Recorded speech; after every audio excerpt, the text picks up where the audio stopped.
Welcome to our channel KB360। ये है केंद्रीय विद्यालय संगठन का लैट का 2024 का क्वेश्चन पेपर। क्लास है 5th, सब्जेक्ट है हमारा इसमें literacy, mathematics, EBS। Total 75 marks का क्वेश्चन पेपर है, जिसमें आज हम सॉल्व करेंगे केवल लिटरेसी पार्ट, यानी कि इसमें हिंदी और इंग्लिश को हम सॉल्व कर देंगे। सबसे पहले हमारे इसमें लिटरेसी में इंग्लिश दिया गया है, तो सबसे पहले इसको पढ़ते हैं।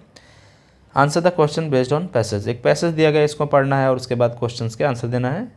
फिर इसके बाद हमारा हिंदी का पेपर होगा, ये हिंदी का पेपर है। चलिए इसको पहले इंग्लिश को देखते हैं। Chandrayaan 3 India's third lunar mission successfully landed on moon's south pole on 23 August 2023। The mission's main goal is to search for water ice on the moon, which could be a valuable resource for future human exploration. In Chandrayaan 3 will also study the moon's geology, history, and environment. The landing of Chandrayaan 3 is a major achievement for India's space program. After a failed attempt to land on moon in 2019, India now joins the United States, the Soviet Union, and China as only the fourth country to successfully land a spacecraft on the moon and the first to land on the South Pole. The mission consists of a lander, a rover, and orbiter. The lander Vikram deployed the rover Pragyan, which began exploring the moon's surface on September 2, 2023. The successful landing of Chandrayaan 3 is a proud moment for India. It is testament to the country's growing capability in space exploration, and it will help to inspire future generation of Indian scientists and engineers. तो इसको हमने पढ़ लिया। अब इसके बाद जो भी प्रश्न है उनको आंसर में बताना है। The name of Chandrayaan 3 lander is, जो इंडिया का चंद्रयान 3 है उसका लैंडर का नाम क्या? तो यहाँ पर देख रहे हैं द लैंडर विक्रम। तो लैंडर का नाम क्या था? विक्रम। नेक्स्ट है dash is the first country to land spacecraft on south pole of moon. Moon के साउथ पोल पर स्पेस क्राफ्ट को लैंड कराने वाला कौन सा कंट्री है? इंडिया है, सोवियत यूनियन है, यूनाइटेड स्टेट है, चाइना है। तो वो हमारा देश है, वो कौन सा है? India. Next the correct statement about Chandrayaan 3। Chandrayaan 3 के बारे में करेक्ट स्टेटमेंट इसमें से कौन सा है? Chandrayaan 3 India's first lunar mission. गलत, फर्स्ट लूनर मिशन नहीं था, इससे पहले भी हमने किया था। Chandrayaan 3 mission consist of 3 lander, नहीं 3 लैंडर नहीं थे, वहाँ पर एक लैंडर था, क्या नाम था? Vikram. India is only the fourth country to land spacecraft on moon. Moon पर लैंड कराने वाला इंडिया चौथा देश है, ये सही है। The lander Vikram will begin exploring, नहीं विक्रम लैंडर नहीं करेगा, वो प्रज्ञान करेगा। Next previously India try to land on moon. इससे पहले इंडिया ने कब ट्राई किया था मून पर लैंड करने के लिए? तो वो था 2019 यानी 2019 में। My family dash to the wedding ceremony yesterday. My family go to the wedding, my family goes to family, my family gone to the wedding, my family went, my family went. तो इसमें answer आएगा went. Next that is the girl whose brother came to see us. ठीक है, तो ये वाला सही आ जाएगा। नेक्स्ट है complete the given sentence using correct group name. The dash of stars. Star का जो ग्रुप होता है उसको क्या बोलते हैं? ग्रुप बोलते हैं, गैलेक्सी बोलते हैं, लाइट बोलते हैं, मिल्की वे बोलते हैं, तो उसको बोलते हैं galaxy. Next select the describing word in the sentence. The blue and gold snack is beautiful.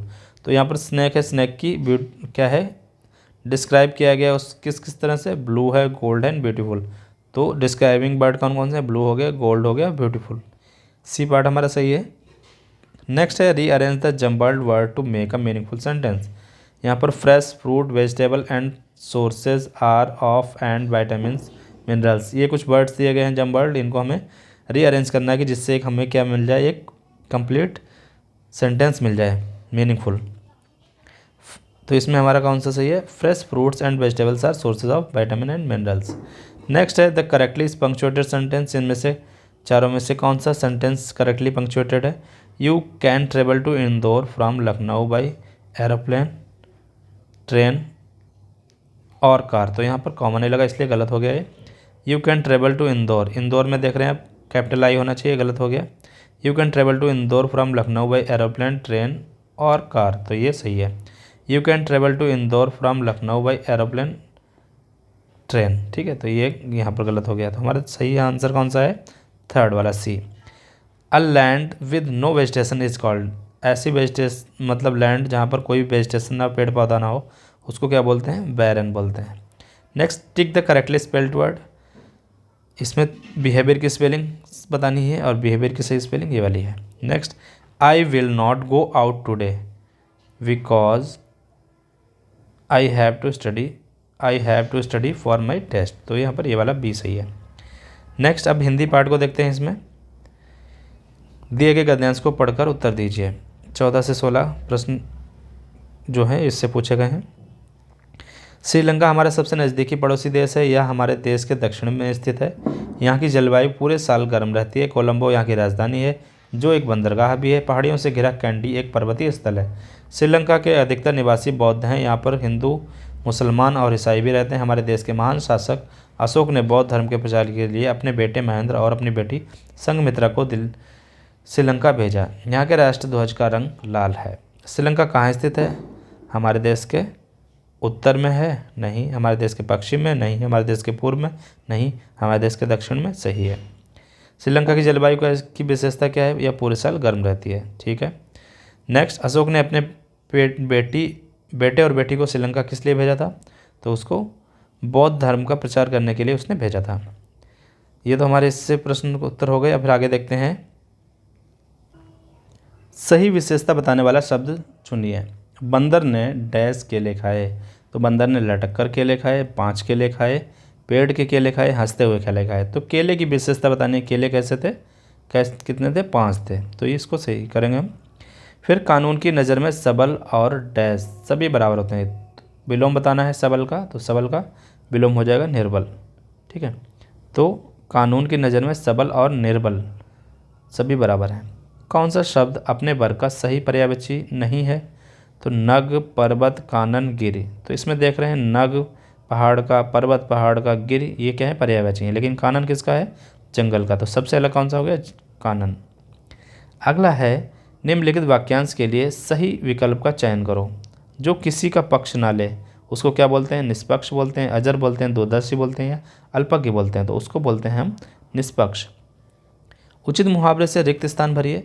Shravan Kumar अपने माता पिता की आंख मूंद लेना था, आंखें खुलना था, एक आंख से देखना था, आंखों का तारा था। तो ये कौन थे?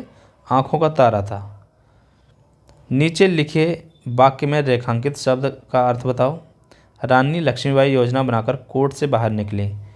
कोर्ट मतलब घर होता है, महल होता है, दरवाज़ा होता है, किला होता है। तो वो होता है किला। कोर्ट का मतलब किला। आगे है, निम्नलिखित वाक्य में सही विराम चिन्ह लगाओ।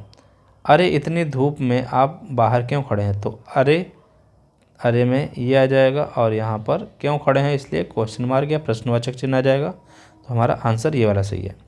फिर इसके बाद में है, नीचे लिखे शब्दों का शुद्ध रूप कौन सा है? इनमें 4 शब्द दिए गए हैं लेकिन केवल एक सही है, कवित्री। तो ये कवित्री सही है। उपयुक्त समुच्चय बोधक से खाली स्थान भरिए। सुशील जी तोड़ मेहनत कर रहा है डैश सफल हो सके, किंतु सफल हो सके और सफल हो सके इसलिए सफल हो सके, या ताकि सफल हो सके, ताकि सफल हो सके इसलिए जी तोड़ मेहनत कर रहा है। तो ये वाला सही है। तो ये था आज का हमारा हिंदी का लैट का एग्ज़ाम का पेपर। अगले वीडियो में हम बात करेंगे मैथ्स की। पढ़ते रहिए, मिलते हैं नेक्स्ट वीडियो में। Thank you.